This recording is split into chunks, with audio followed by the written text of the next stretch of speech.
Welcome back to another episode of the Church Candy Podcast. My name is Brady, and I'm excited to jump into today's interview with Pastor Micah Steger. Micah is the director of Youth for the Nations, one of the largest summer camps in North America. And Youth for the Nations, YFN, they're based in Dallas, Texas, out of the Bible school CFNI, Christ for the Nations Institute. It's where I went to school, and they've just got an amazing ministry up there in Dallas. And I want to encourage you to stay till the end, because one of my favorite parts about YFN, even when I was in student ministry and I was taking kids to their camp, one of my favorite parts was the leadership sessions. They bring in speakers like big names that have hundreds of thousands of Instagram followers that they bring in just for the leadership sessions. And it's just amazing, guys. Seriously, they pour into you. That's one of my favorite parts about the camp. Now, Micah does mention that camp registration is already full, but if you stay till the end, he'll tell you how you can still get free access to those leadership sessions. And so stay to the end for that. Now, before we jump in, if you're watching on YouTube, you probably notice I'm wearing this very patriotic shirt. This is my patriotic shirt that I wear on days like Memorial Day, 4th of July. And I'm actually recording this on Memorial Day. And so any veterans out there, or any families of veterans or families of fallen veterans specifically for Memorial Day, I just want to thank you for your service. And if you are listening this post Memorial Day, I hope you had a safe and fun Memorial Day where you guys were able to just really recognize the amazing freedom we have in America and the people that gave their lives so we can have that freedom. Now, before we jump in, I do want to remind you my brand new book, Plan Your Visit Playbook, is available now, and you can actually get your copy for free. That is right. I will pay for the book. All you have to do is pay for shipping. You can go to churchcandy.com/book to get your free copy. Now, without further ado, let's go ahead and jump in. Welcome to the Church Candy Podcast, the podcast of sweet ministry success. I'm your host, Brady Sticker, and let's jump in.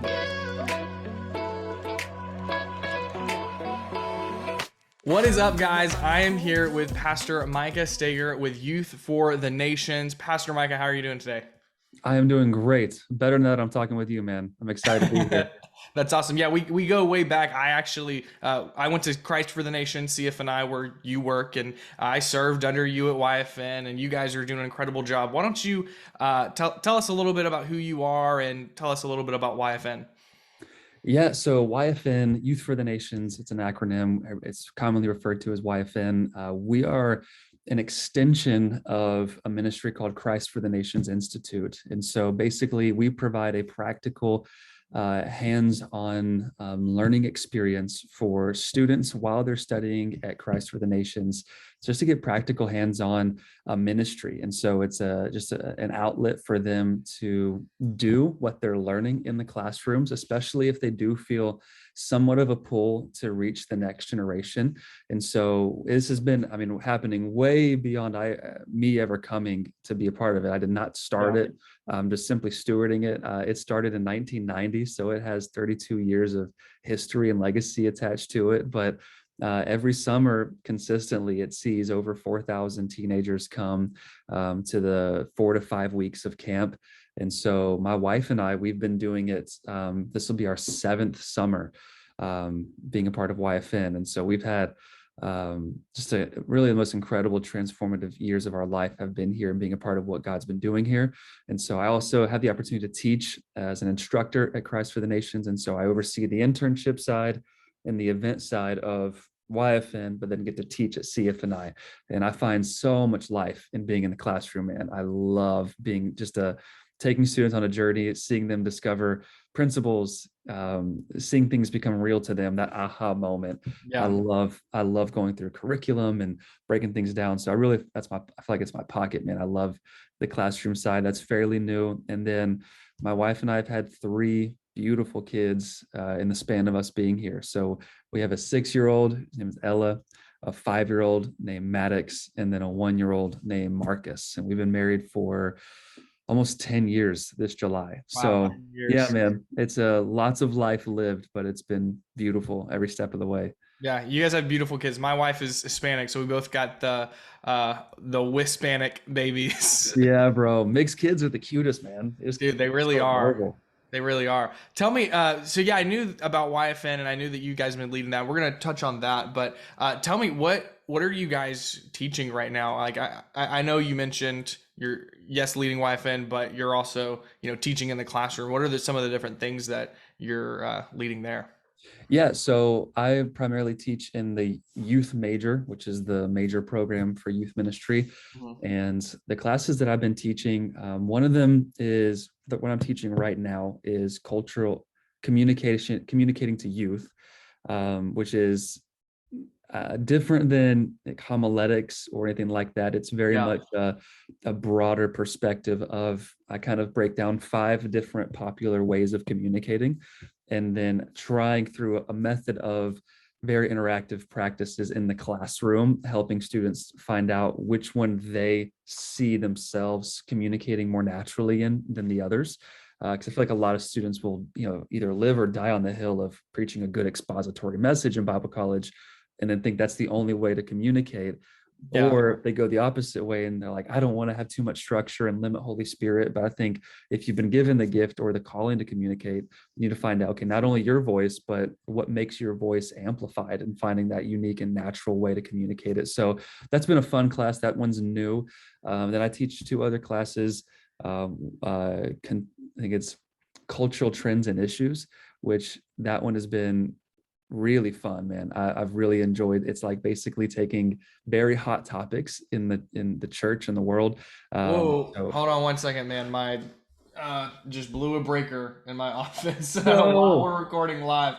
Anyways, talking about cultural trends and issues. yeah, cultural trends and issues. And so basically we just go through I think it was about 20 different of the hot topics right now, both within culture and the church. And just instead of it being, man, what's your thoughts on this or opinion? What does the Bible say about this? And what does culture say about this? And Yeah. so, I think that a lot of Facebook arguments, a lot of things are usually, fought with verses out of context, or, people who have opinions that haven't been fully formed yet. And so it was just that's one of my favorite classes, because it's one of those things like you can't just show up with a thought or an opinion, but you got it like chapter and verse. What does the Bible say about Yeah. police brutality, the Second Amendment, drinking, cussing, tattoos? And like it gets way beyond preference. It's like, okay, if you're going to argue this with this generation, you got to know, what does the Bible say, not just what you think it says or what you feel. And then the other one is just a simple foundations of youth and young adult ministry. So Yeah. it's the essentials, what you got to know going into it. It's not a lexicon of, how to build a phenomenal ministry, but it's just like everything you have to think about, from renting equipment, borrowing rooms, using facilities, childcare, working with parents. So it's like everything that you kind of find out afterwards, all summed up into one little class to kind of help people get a little head start. Dude, that's one of the things that I never thought about. So growing up, when I have a student ministry background, like I was the youth pastor at Vibrant Church, our church plant, for the first 2 years, and I just transitioned out actually last month, and now still serving heavily, just in other roles. But one of the things I didn't realize, that growing up in our church, we would have Sunday morning service and then Wednesday night service, but like the whole church did stuff on Wednesday night too. It wasn't just for youth. So a lot of the adult leaders were a bit older, and like they had kids that were in the nursery or childcare. And for me, whenever we had like our Wednesday night life groups or Wednesday night services, to get leaders, I had to get leaders that didn't have kids. Otherwise, they're gonna have to like pay a babysitter, or we're gonna have to like build another team of childcare Yeah. for our adult leaders, because no, we were the only ones using the church building on a Wednesday night. So I'm so glad that you guys are teaching, because I think that's super valuable for the Yeah. And I for think, for me, a lot of the resistance at first with me teaching a class like that was, I've never been a youth pastor. Been involved with youth ministry for 7 years, but never been an actual youth pastor. But bro, I've had a front row seat of observing youth ministries across the nation for 7 years. And I've seen it done in white church, Hispanic church, black church, in major cities, urban cities, podunk middle of nowhere cities. And so it's not just like I think it almost set me up for somewhat of an advantage that I'm not just teaching from this was my limited experience and what worked for me and didn't work for me, but I'm bringing in people like, hey, this is so and so, and they're pastoring a church outside of Houston. This is so and so, they're pastoring a church in Lubbock, and just kind of getting a very broad perspective that better represents the majority of America, and where most people will be stepping into a context that will at least have been hit on in the class. So yeah, I have such a, again, like teaching, bro, I've really come alive in this season just getting to teach. It's been fun.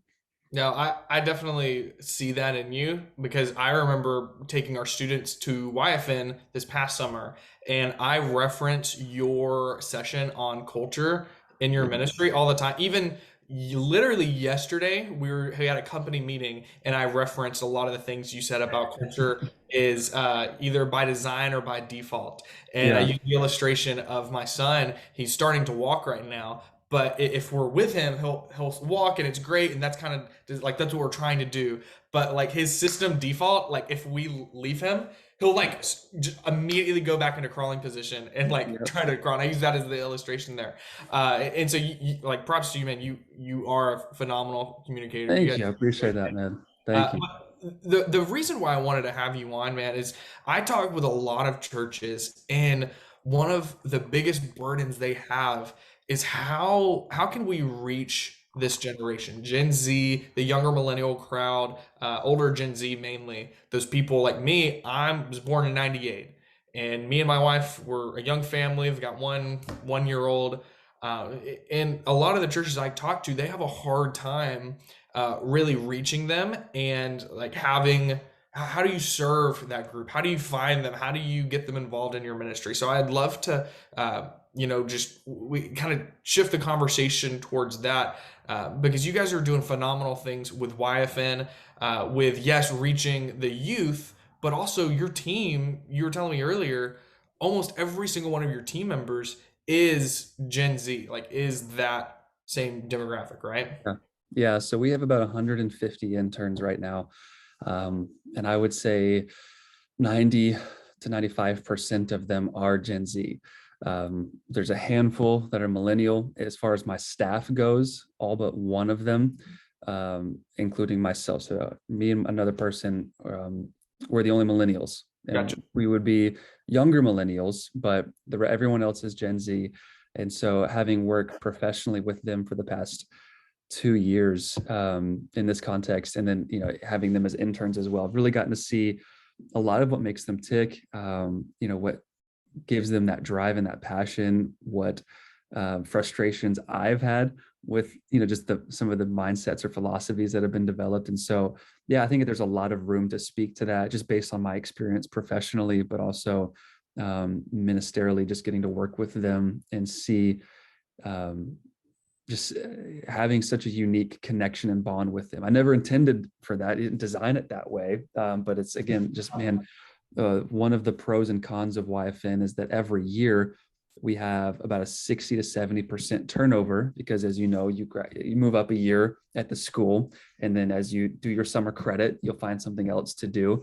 And so it's a blessing because we always get a fresh group of interns that come through, and they, fresh rotation, fresh vision, fresh expectation. But also it's like, man, we have to retrain everyone to make sure that youth pastors who bring their students every summer, they don't get a different experience. They don't get a whole new group of interns come with a different outlook and different training. And all of a sudden, what they knew last summer to be a great camp doesn't look like the same camp the next summer. So being very intentional with training and working with them. And so there's pros and cons to it. It's a double-edged sword, but man, yeah, I'd love to answer or provide any kind of insight I can on just how they work, how Yeah. they think, how to reach them. So what Yeah. direction would you like to move forward with? Sure. Like what's okay, we can start with like what do you think the biggest like misunderstanding most pastors have or would have or just older demographics? What Yeah, do you think the biggest misconception, misunderstanding would be whenever it comes to Gen Z? generalizations is huge. That's Yeah. a just like literally saying the word Gen Z, Yeah. it already creates a little bit of a riff with them. I think because they do kind of they feel boxed in or limited, or the extent of who they are as individuals is limited by what time frame they were born in. And so I think that that's been a huge pushback as far as like something that they don't appreciate is just being like referred to as Gen Z. And then some aspects they take pride in the fact that they are, with a lot of the pros that they have going for them. But when it's coming from someone who is an older millennial, X or boomer, it doesn't quite, it is not received the way I think it's intended to. Yeah. And so staying away from any kind of generalizations, even if it's true, for those that are not included in a statistic, if you generalize them, then that's going to be a huge turnoff. You'll lose their trust. And so I think actually just saying that, that's one of the things you have to fight for with them is their trust. In any context, is like if you can win their heart, if you can win they need someone they can trust, especially in ministry right now. I mean, one of the most recent events that's happened is the Hillsong documentary that was released on Discovery Plus. Like, we just, I think over the past 2.5 years have seen so many prominent men and women with very successful ministries come to find out they weren't quite who we thought they were all along. And so what's being lost right now is trust. And like, just simply put, like, can this younger generation trust its leaders, trust its pastors? So that need for vulnerability from pastors and leaders, that need for being transparent and accountable. And so that's one of the things I've tried to lead with them, is make myself very approachable, very accessible, very vulnerable with them, because I cannot be that perfect, all put together leader that sometimes we can fall into the trap of ministry. It's just like keeping that distance to play it safe. I want to be honored. I want to be respected. But man, I've tried to, as much as I can, keep myself near them and close to them. That way they can see my flaws. I'm open with them too. At the beginning of my time with them, I'm like, hey, listen, I'm going to let you down. I'm going to offend you. I'm going to hurt you. There's going to be moments where I don't make the best decision, just to kind of get it all out there. Let them know, like, I am still trying to learn as I lead. And I'm only just turned 30. And so I'm like, I've not learned, I've made mistakes. And so I've become painfully aware of that. So I just try to make sure, like, even if I do, they know I'm not trying to pretend like I have it all together. So I'd say, don't generalize them, don't try and fit them into a statistic, but also make sure you can just earn their trust at every chance you can. That's huge. Yeah, that's so good, man. That's so good. One of the biggest, complaints, or I don't even know if this would be a complaint, but just the problems that a lot of the churches that we're working with, as far as, we do their marketing and they'll get the Gen Z young family in, right? That demographic that they're trying to reach.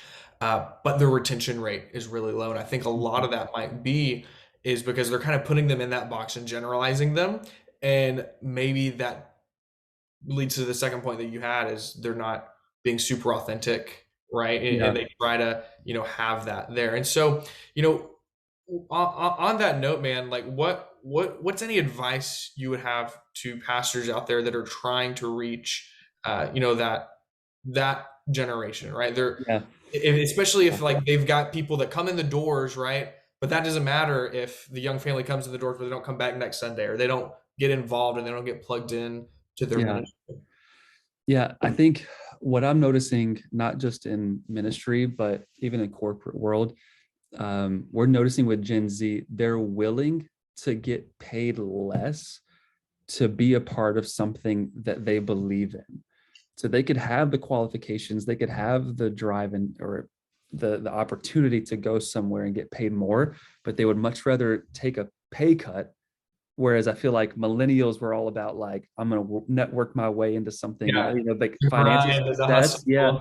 They're willing to take a pay cut or work, a low end job if it means being a part of a business organization they believe in, that they identify with, that they believe in the values of that organization and corporation. And so I think the first step would be, you got to give them something that they can believe in, that they can take part in, that they can root themselves, plant themselves into, something to fight for almost. They're very activist driven. We see that, whether it's a positive thing or negative thing, they'll fight for it. And I think we just, again, speaking to pastors, there's that I think that the element of, we can't make assumptions that they know the gospel is something worth fighting for or defending or believing in.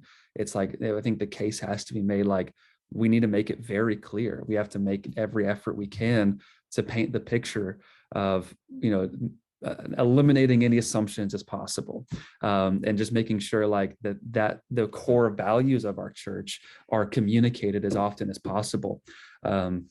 That way they know what they're buying into when they do attend, that it's more than just a place for me to become a member, but like, no, this is what this church is doing to make a difference in this city or this region. Okay. This is how we're making it. And so I think that when you're able to consistently keep that in front of people, it gives them something to identify with and believe in.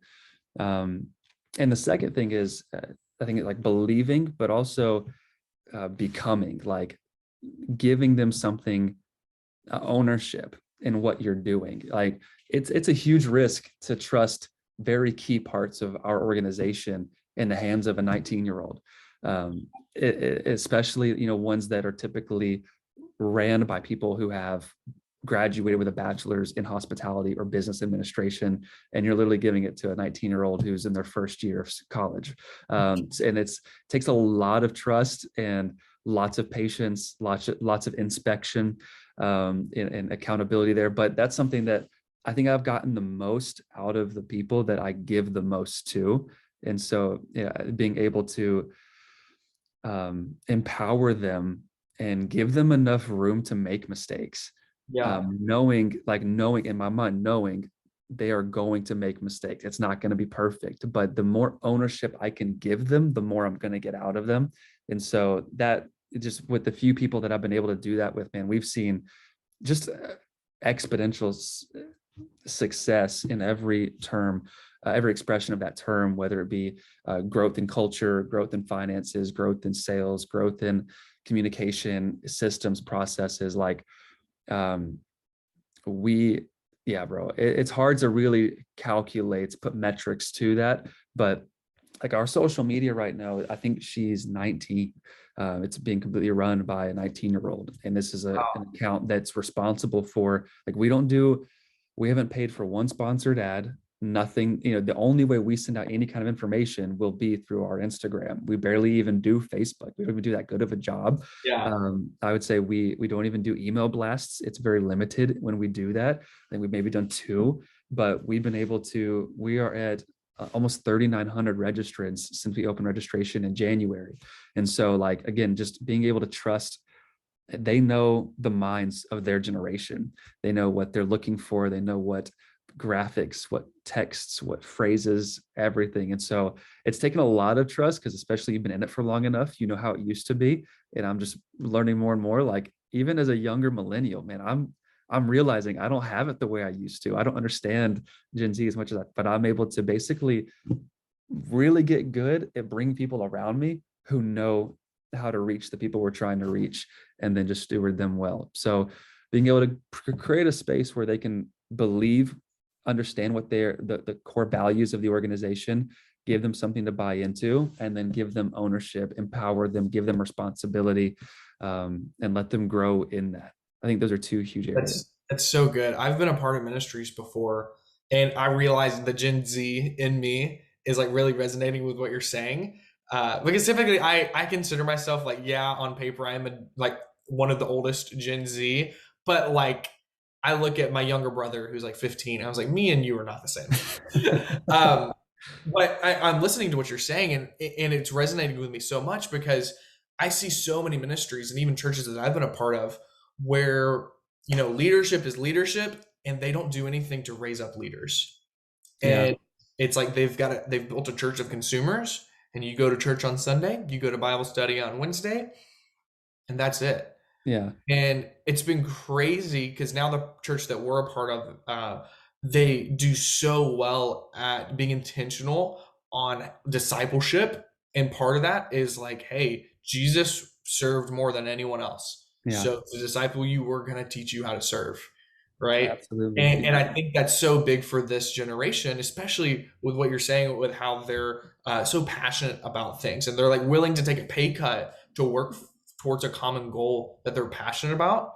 And so I think pastors out there, if they can get this generation passionate about Jesus and about the gospel and about the kingdom and like serving, if you can really steward that well, then it's going to be really easy to raise them up as leaders and give them opportunities to serve. As Yeah. long as you can, you might need to humble yourself and say, hey, I might need to trust that 20-year-old or 19-year-old with helping us on Instagram, or I might need to trust someone that's a little bit younger than what we're typically used to working with, because they're going to understand, the people that you're trying to reach a little bit more. So I love that. Yeah. I love how you pointed that out there, man. Yeah. And responsibility breeds maturity. So like the more responsibility you'll give them, the more mature they'll become. And so I think it also just finding out, when you give them that space to, believe in what you believe in, you'll find out like some of them already have natural giftings and inclinations. Like, let's say you have had or been trying to start like a coffee shop within your church for Sunday mornings. And there's that, 17-year-old who's been doing the part-time job at Starbucks, and they'll know way more than, that 30-year-old who, has a career and is very responsible and a kid, but man, Yeah. what if you gave it to them and like they just took ownership and they took it to a level that you couldn't predict it? What if you, wanted to start like a merchandising sector of your church and trusted that 18-year-old with it? And because again, they grew up on Shark Tank. They grew up with building things, like they have more access to the tools, the resources to make things happen. Every single one of them is a student of YouTube University. Like there's nothing that they can't do if you give it to them. And so I think that's, again, just it starts with giving them something to believe in, but then when you can give them something to accomplish, those go hand in hand. So that, I think no matter what area it is, like, again, if I could go through all the departments that we have, our merchandising company, Bro, Jonathan, department. he kills y'all. Okay, the one thing, okay, obviously there's multiple things about YFN that I love, but dude, the merch, like, even though I'm not even in youth ministry anymore, like, I want to still like go up with our church or just drive up to Dallas just so I can get some of that YFN merch and so I can rep that, because you do a great job with that. Thank you, man. And so we do all of our merch in-house. We custom order the pieces, and then we get the designs, we print it all. So, it cuts so much. But again, that's all because, you get someone who loves what they do, give them position, let them run with it. And the revenue from this, what enables us to keep our costs down, and also helps cover certain staff positions. So like, I would encourage every church, like I would be more than happy to give you all the secrets, all the blueprints to our playbook on that, because it's very easy to get the equipment that you need to like print your own merch, give it into the hands of someone who's passionate about that, and watch how that creates a whole nother stream of income for the ministry. I have a youth pastor friend in McKinney who started doing this, and they've been making like an extra $10,000 to $15,000 a year just selling merch for the youth ministry. Just Dude, by that's like a part-time salary. Like correct. Like imagine you get a part-time position, and if that gets bigger and bigger, like just how much they can do for the church budget. So yeah, bro, like and I think he's 19, and our hospitality coordinator who oversees all the communication with these big name speakers that are coming in, she's 22, I believe. And so it's just, I say that out loud. I'm like, oh my gosh, like they really are young. They're on the phone with some of these like pastors that are verified on Instagram and that have more followers than like probably everyone listening to this combined. Yeah, man. And the thing is I trust them. Yeah. Like, and I've put them in that position to where, so they've dropped the ball. They've made mistakes. We've had stuff happen, but man, I think that the only way I can sleep at night and the only way they can feel like they're accomplishing something is if they know that I trust them. And so, failure, I think it has to be a part of your culture that the leadership needs to make sure, especially if you're going to take a risk like this, failure is not final. And so like failure, I tell them, I'm like, hey, you're young, you're new to this, I'm expecting you to make mistakes. So it kind of frees them up a little bit. Okay, like, Lets them okay. Yeah, like I'm not on the walk on eggshells. I'm not expecting perfection. But where I do make it clear is it's repeated failures that cause problems. Like when you're making the same thing over and over again, that's where I'm going to become alarmed. But man, if you make one mistake, like you got a flight wrong for a guest speaker. I can make that up. I can reschedule them. We can, you know what I mean? Like, yeah, it stings, but like we can get by. Just We'll don't do figure it it again. Just don't, I don't want to have it happen twice. Like we can make it past that. So, but yeah, man, trust is going to be a huge part of just, I think, trying to get them from attending to becoming that membership level, volunteering, buying into the church culture. They're going to need to know that you trust them, you believe in them, you create a space for them. That's going to be reflected in how you do worship, um, how you, I would even say like ethnically, how you have diversity represented within like what's on the stage. Are you representing the demographics that your church is supposed to be reaching and reflecting? Being intentional with every word that you use from the platform. Not to say it has to be seeker sensitive, but is it inclusive? Does every demographic feel comfortable at your church, at least, especially the ones that you profess to want to reach? That's huge. And so when you're making off comments about different ethnicities and you're saying you're a church that's meant to be multi-cultural, you're really, especially at Gen Z, man, there's very, very little tolerance for that. And so I think that just being aware of all those factors that will all come into play when they're making up their mind of where to like plant their roots. Yeah. Man, I noticed you mentioned a lot of things about culture, and I've told you this, that like I love hearing you speak specifically on culture. And so what are some of the key building blocks that churches need to have set in their culture in order to reach this generation? Like what are some of the things that you think that ministries really need to have right culturally in order to just knock it out of the park with Gen Z? Yeah. Well, you mentioned one of the quotes that I got, which is in my teaching, was like a culture either happens by design or default. And a lot of times we have good intentions for a good, healthy culture, but the design isn't there. It's not intentional. And that immediately, bro, it's like they will pick it apart from the moment it reveals its head. They can see if something has not been thought through or thought of yet. Um, and it's interesting, bro. I had a huge opportunity. I turned 30 this past Sunday, and last week, my staff, the book that I used to teach my creating culture class, it's a book called Creating Magic, but it's written by the president. I'm gonna get his title wrong, but he was basically the executive president of operations at Disney World for 10 years, from 96 to 2006. So he's over all the operations, over all of the parks. I think it was like 150 employees, cast members, all the resorts, all the parks. He was over the operations for all of them. So like the way his mind works, I think it's incredible. I've read many of his books. So my assistant, actually, she emailed him saying, hey, my boss is turning 30. He loves your work. He has learned so much from you. Would you mind filming a video just telling him happy birthday? So he did. He sent me a video last week saying happy birthday. And then at the end of the video, he's like, hey, if you're ever in Orlando, my favorite coffee shop is this coffee shop. Let me know, and I'd love to sit down and have coffee with you. So I was just in Orlando last weekend for my birthday, and I emailed him, and we sat down for coffee on Saturday morning.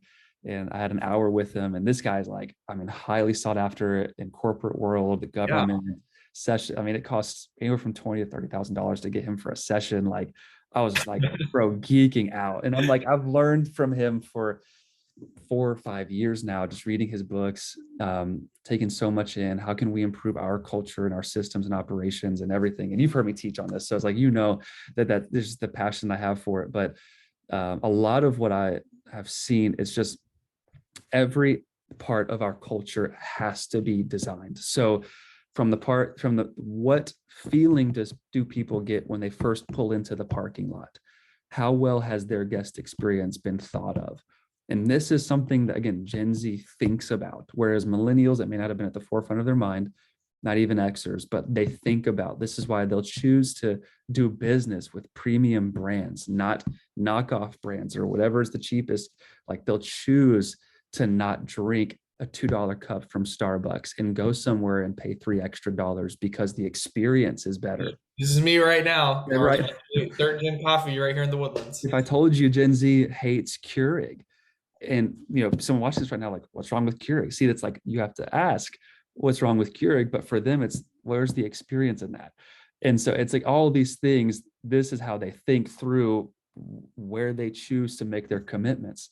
Again, the majority, right? Not trying to generalize them, Yeah. but the culture, as far as the presentation of things, the language of things, the accessibility of things, the approachability of things, the flow of things, all of this reflects, have you designed your culture intentionally?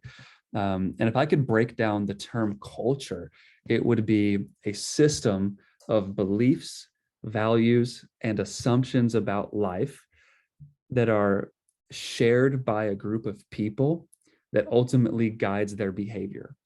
And so if you're watching this, you can play that back, hit the 15-second rewind and listen to it one more time. But those three things, beliefs, values, and assumptions about life, if you have intentionally designed those three areas, your beliefs, which again, most Christian entities, churches will have very similar beliefs, values, those will be slightly different. That's kind of like we value evangelism, or we value worship, we value discipleship. There's going to be different levels of that, but it's designed. It's not like we love all of them. So what do you do well? Which ones, like finding out like which one are we, like, this is, if you're coming to this church, this is what we are Yeah. passionate. We're It's going going to, to be different for everyone. the church, the city of Dallas, the city of Houston will know this church for this reason, right? And then assumptions about life is that third one that usually doesn't get brought up in the conversation with culture, but it's what kind of assumptions are naturally made about God, about prayer, about revival, about worship, about people, about other churches, about the world. What assumptions do you make about Gen Z? What assumptions do you make about women or men? What assumptions do you make about different ethnicities? So those assumptions, whether intentional or unintentional, those help define culture. And so those are key. I could spend 15 weeks specifically talking about culture. Exactly. But man, those are just hitting the top of it, bro. Those are like some of the key things that if you had to think through something to make sure, okay, is this by design or not?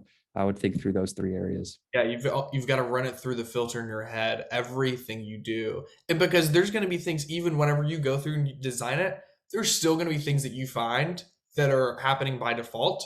And Yeah. it's okay. It's just got it. Now your next step is to how can we change this towards not by default, it's by design. And that's what I Yeah. taught our team this past week is, yes, we're doing all these things by design, but guess what?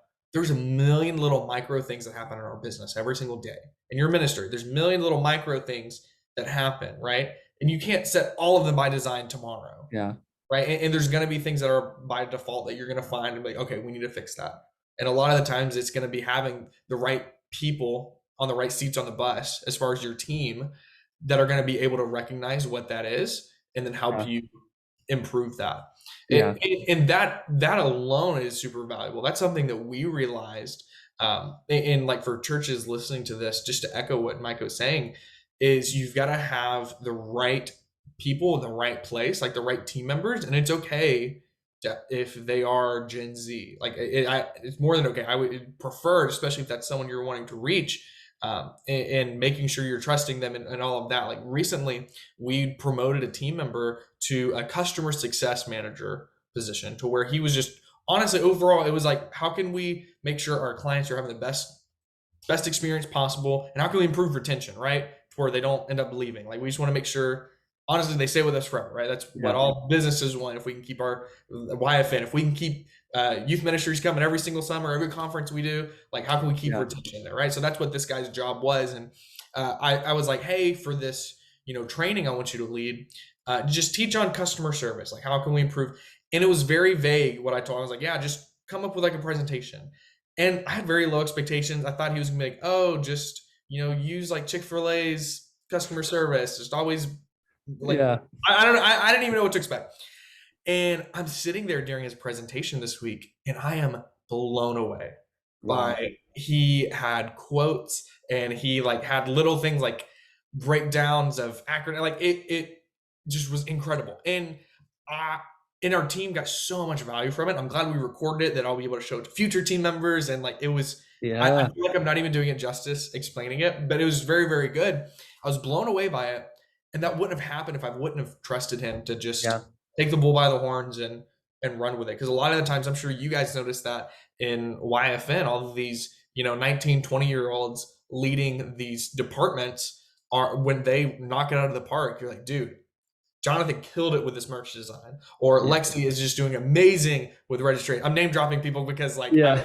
I was recently been involved, but regardless, man, Yeah, that's huge. It's an old, like, I'm a preacher too, so you have those like sayings, right? So it's yeah, like, um, you will reproduce what you choose to recognize. And so when you do have those people that are performing and they're hitting it, they're batting it, like they're knocking it out of the park, you have to recognize them, because you'll, that's what you're going to reproduce. If people are always, if you only choose to recognize what they're not doing well, that's what you're going to see repeated. But if you choose to recognize them, especially in front of everyone, like, so and so is crushing it, and I think you have to learn how to recognize them.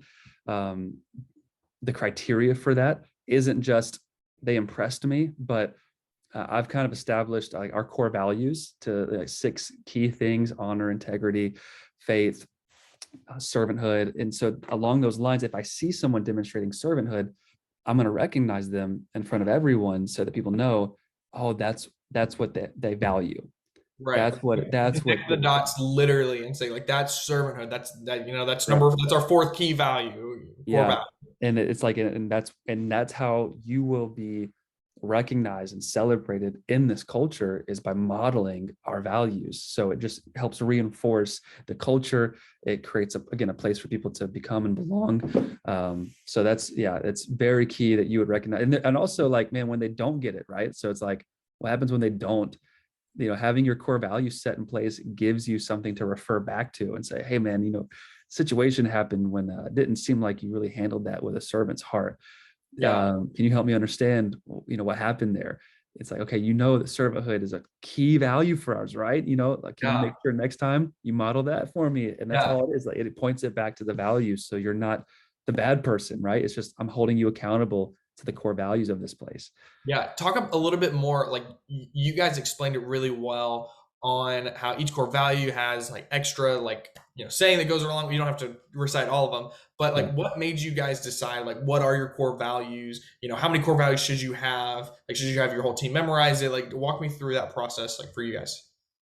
So yeah, it honestly, it came from ultimately when I saw the value of it when I went to the Disney Institute in 2016, because it's an organization. Disney World is just turned 50 years old. I know right now Disney's a very hot topic. Okay, I understand it's in the Okay. center of controversy. I'm not talking about what kind of content they're creating. I'm talking about the culture internally that's made them successful as a business. Okay, I don't want to anyways. Regardless of what your beliefs are with that, we Yeah, can still look at, from ministry perspective, we can look at it and say, hey, culturally they've done something well, where people think of Disney World typically as like, hey, this is the greatest place on earth, right? correct. How could we as churches, if we believe we have the greatest message on earth, shouldn't we want people to think that about our ministries, right? Exactly. And I think that's something that operationally they've done something right. Okay. So that's why we went there in 2016, because we're like, let's go learn from someone that's recognized in every industry as one of the best at what they do. And so that was one of their key things, because if you were to attend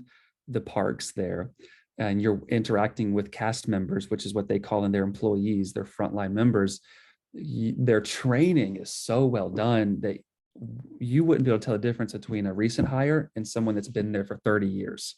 Yeah. So it's like, how do you get there? And one of the key things that they've done, there's like 4 key areas, but one of the main ones was the values that they give them. And so that's where we really decided we have to get better at reinforce, like identifying what's the most important stuff for us. And like, it's very hard, especially in Christian culture, because we have so many values. There's so many things. Like, if I were to just say 6 and someone's like, well, what about this? Well, yeah, I love that too. Like, I'm not saying it's not important. These are just the 6 that I know, if we're going to be successful, I would attribute it being one of these 6 core values. And so the 6 are, I'll say each one and then I'll say their tagline, but honor, and then giving it definition. We honor because we are honorable. Servanthood, we rule like servants and we serve like royalty. Integrity, we are driven by eternity. Hunger, we always make room for more. Greater, a hunger, we get what we expect. greater, we always make room for more, and faith, we make it our lifestyle. And so there's a 6 core values, each with a tagline that gives, again, you could go anywhere else and get a different definition from it, but this is like in our culture. If you're going to subscribe to be a part of this ministry and like say, yes, this is what I want to be a part of, honor means I honor you because I'm honorable. And so if you intern with me, if you intern with me for 1 year, you will hear me teach on that at least 3 times. If you intern with me for 2 years, 6 times. If you intern with me for all 3 years while you're a student at Christ for the Nations, you will have heard me teach on each of those individually at least 9 different times during your tenure as a student or an intern with me. And I would attribute a lot of our success to, if they remember anything, it's those 6 core values. If I look at the men and women of our faith who have gone before us, those who have finished well and haven't, those that have had those 6 core values applied and practiced in their life. So it's like these are 6 things that aren't just going to make you successful here, but if you can learn how to be honorable 5 years from now in your marriage, when you're employed somewhere and you're serving somewhere and you're dishonored and you don't lose your honor because someone, you can't, if someone can't take away what they didn't give you, right? So like my honor didn't come from someone, it's who I am. So it's like I honor because that's who I am. So it's like those are 6 things, man. I want it to have longevity. I want it to outlast this ministry, but I also need them to know these are things that we believe to be of utmost importance while they're here. And I would attribute like a lot of our success to that. So we'll do stuff like the Code Awards. We call it the Wife and Code. So we'll give out awards. We'll nominate people. We'll celebrate people on a weekly basis. I actually, I bought these like elementary school, like gold stars, like your kindergarten teacher would give you. Yeah. And anytime I see someone that's just demonstrating one of our core values, I'll just walk up to them and give them a gold star and be like, hey, I saw how hard that you've been serving. You've really demonstrated. Gold star. That's awesome. Yeah. And I'll give them a gold star. And it's become a fun thing to where like you'll see people's like phone cases like with gold stars on them, like they're like badges of honor. And so it's, again, cultural, like it's been cool to see that kind of take off, and people want to embody servanthood and integrity, which is like, it's like they're getting excited about that kind of stuff that used to be like a like force. They're like going to pick up trash and we're like, yes, I have integrity. I'm doing this because I'm honorable. Like, exactly, man. Exactly. Man, I love that so much. I think the big thing here, like the biggest takeaway for anyone listening is, it's going to come down to your culture of your ministry. Like if you're really wanting to reach Gen Z. And to kind of echo what you said about Disney, we actually went to Disney a couple months after we heard you talk on that over last summer. Gotcha. And our son, he was, at the time maybe 6 months old, maybe 7, and so he's little, he's not like eating like real food, he's still breastfeeding, and we get on this bus to go from like the park to our car or something, and he is asleep in his stroller, right? Well, once we get on the bus, they're like, hey, you've got to collapse the stroller, like he's got, like you can't. And we're like, oh no, dude, like he's asleep, like if he wakes up, like we don't have like food ready for him, like, and it was a whole thing. So we're like, all right. So we get him up, and obviously he wakes up, he starts crying. This is a packed bus. Like it is at like 110% capacity, standing room only. And I'm so embarrassed. Obviously any parent listening to this knows, like whenever you're going to scream, literally baby on the bus goes, wah, wah, wah. Like that was my life. Well, as soon as we got off, I was so excited. I could just imagine the driver being like, okay, thank God these parents with a screaming kid are off. But that was not the Disney employees, the Disney cast member, this bus driver.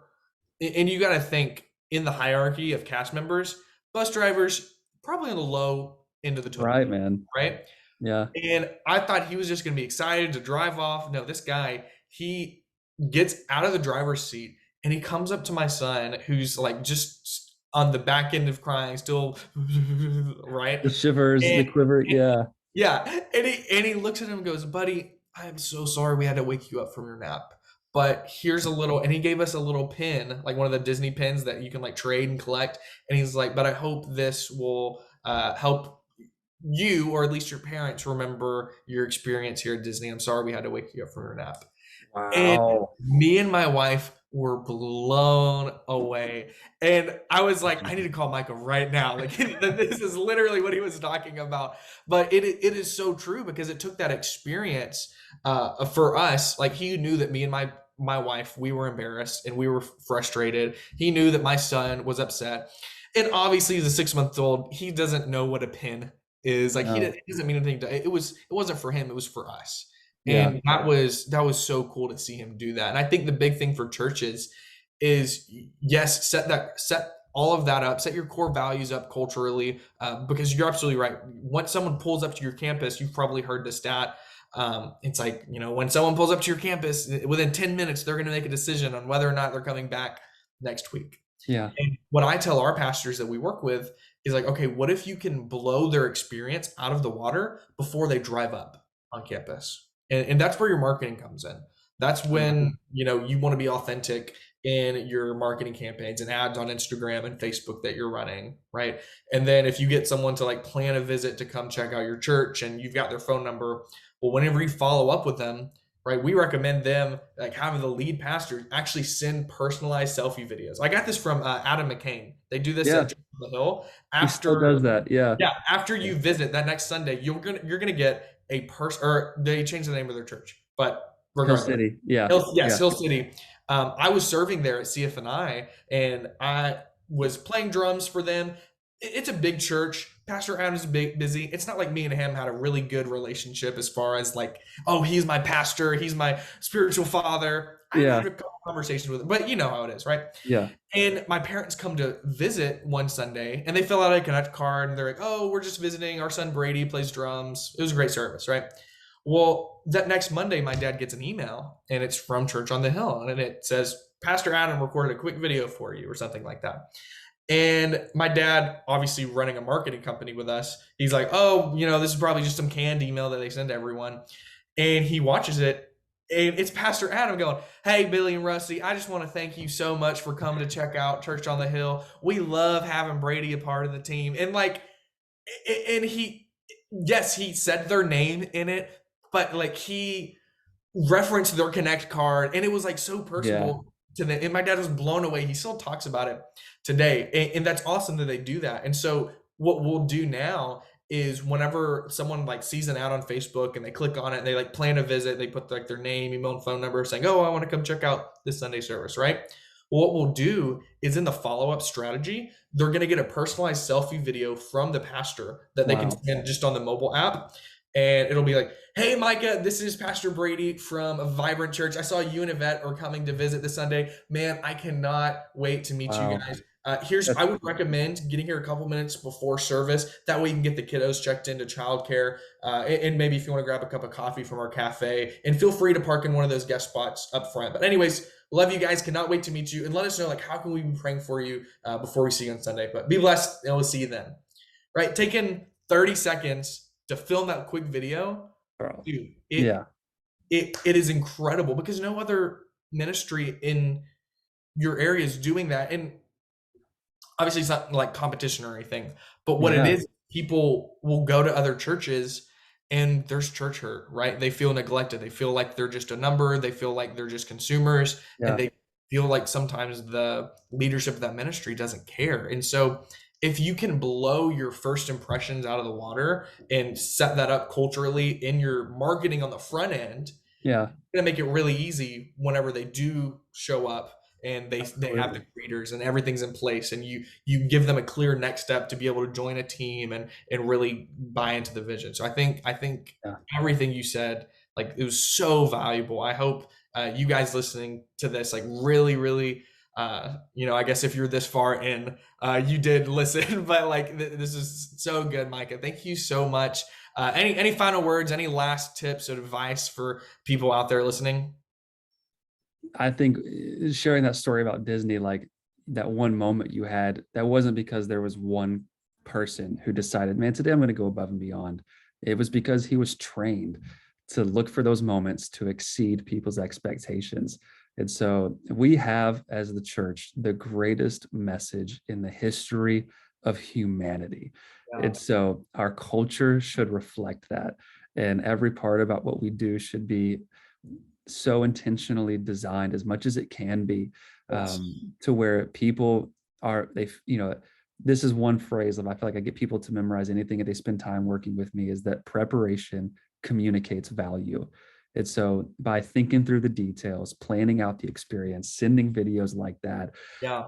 people feel the value that goes into their It's preparation. authentic, It's right? and it is. And so just as you think through all this stuff, it's not because we're trying to find the next strategy or how to blow our numbers up, but Yeah. it's like, how can we communicate a gospel that screams value? It's for God demonstrate his love for us, and that while we were still sinners, Christ died for us. What says I value you more than that? So it all comes back to how well do we value people in the details. So, man, I'm just honored. Thank you for having me be part of this. For whoever it helps, I'm just seeds are sown, and I'm just grateful to be a part of what you guys are building, and all the pastors who've been serving the local church faithfully. Thank you for allowing me to speak into your lives. It means a lot. For sure, man. Where can people find you? Where can people learn more about you and what you guys have going on at YFN? For me, it's just Instagram is probably where I'm most active. I'm not very active on Facebook. I don't do a good job there. But yeah, Instagram is just my name, Micah Steger, and Youth for the Nations is the ministry. So you could just, again, Instagram Youth for the Nations or youthfornations.com. That's the best way. But yeah, if you want to DM me, I'd always be willing to help out anybody. If you want more information about culture, the subject of that, getting access to the manuals that I have, the content that I've created, resources, I'd be happy to help anybody that I can. Yeah, seriously, guys, if you're listening to this and your student ministry doesn't have plans for this summer or next summer, or you guys do other conferences and things throughout the year, seriously check out Youth for the Nations. They're so intentional in everything they do. Just, Micah practices what he preaches. But from a youth pastor's perspective, I've gotten so much value from, yes, there's sessions for the kids, for the students, but there's also sessions for my leaders and for me. And it's so refreshing being able to go and be honored by you and your team. Like, you guys do an incredible job. So I would highly recommend any ministry out there that if you don't have plans this summer, or even if you have plans this summer, cancel them. Go check out Youth for the Nations. If you do want to come just visit it, DM me, and I'd be happy to make one of our daily sessions free to anybody that'd be willing to come and check it out, and make that available to anyone. I'd love for, this summer is full, so making plans for 2023, let us know. But if you wanted to come sit in on some leadership sessions or some night sessions, you want to DM me, I'll give you the Brady hookup. Man, I appreciate it. Look at you guys, already full, and it's not even May yet, and you guys are already at capacity. Congratulations. Crazy. That's Thank awesome. you, man. That's awesome. Well, sweet. Well, guys, thank you so much for listening. That is this episode of the Church Candy Podcast, and we'll see you on the next one. Wow, what an amazing interview. I just want to go ahead and thank Soulbox for letting us use their song in the podcast intro. And here's a couple of ways that I can help you grow your church for free. You can go to churchcandy.com/book to get your free copy of my new church marketing book, Plan Your Visit Playbook. You can also follow me on Instagram and TikTok at Brady Sticker. I'm posting really cool strategies there. Anyways, guys, thanks for watching, and we'll see you on the next one.